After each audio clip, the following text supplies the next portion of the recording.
for some reason, the website is not updated. I will be sharing a local version of what I have. Don't worry about it. I'll publish uh, the newer version as soon as I get it. As soon as we finish class. Sorry, I can't talk today. It's currently 10:08 over here in Seattle, so a little late for me.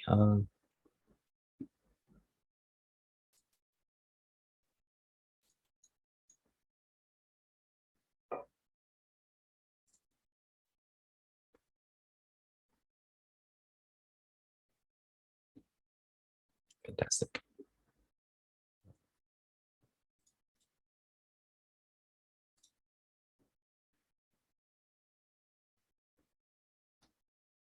Okay.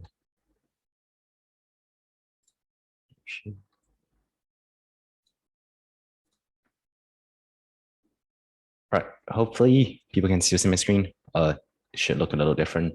Unfortunately, for some reason, didn't work out as I planned. So that's okay, I guess.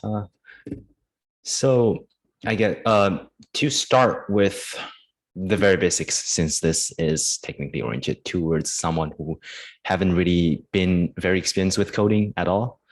And so I would just like to start with what is programming in general and what is Python itself. So programming is a way to tell the computer what to do, basically. It is a set of instructions that you, just like how we communicate with English or any other language you perhaps speak, program Python is a special, well, it's a type of programming language that is used to communicate with the computer and perform certain actions. So Python is a very the reason why Python is, I don't know if people know it, but or are aware, but Python is like the biggest language, the trend of the language, I guess. It is very that is for, I guess, two major reasons. So one, Python is while being very simple to read and write compared to many other languages, it is still is a very powerful interpreted language. I won't get into details of interpreted versus compiled, but usually interpreted language is little less powerful than compiled language. However, for Python, although it is it is a interpreted language, it is still very powerful, and it can express the same ideas with much fewer lines of code compared to many other languages that are used everywhere else. And also the second thing is that there is a huge community behind Python. So there are many pre-written, I guess you could think about it as widgets or like tools written for Python, and they can already perform actions without you having to write them. So that would even lessen your amount of work you have to the amount of work or the amount of code you have to write yourself. And you would simply just of course we'll cover this later in the course, but simply you would just have to import the pre-written code and execute it from there. Okay, so is Python useful? I guess I previously mentioned Python is like is a very powerful language, blah blah blah. However, to give a few examples, web development is very Python is very good at web development, although it is a perhaps people would say not a very efficient language. It is very easy to write and maintain, that people really love it for web development. Also for machine learning, Python is great at that. Data analysis, web scraping, computer vision, game development. I won't go into details of every one of them, but if we have time, we will be looking at game development or web development, depending on the preference of you guys, basically. So I guess let's go into a little more about what can be learned here in this class, 8 classes, I think. So first, we'll go over the basic knowledge, the use of data types, the conditions, loops, functions, classes, blah, blah, blah.